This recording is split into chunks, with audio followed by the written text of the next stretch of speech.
Mga binibining ginang at Ginoo, kalalapag po lamang natin sa Paniparang Daguindingan Airport.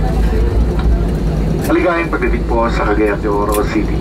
Mayari po lamang manatiling nakaupo at nakakabitang seatbelts. Huwag po munang tumayo at baka po kayo masaktan sa biglaang paghinto ng aeroplano. Ang inyong mga gamit sa storage bins ay maaari lamang kunin kapag ang aeroplano ay ganap na nakahinto at nabigyan na kayo ng pahintulot na bomba.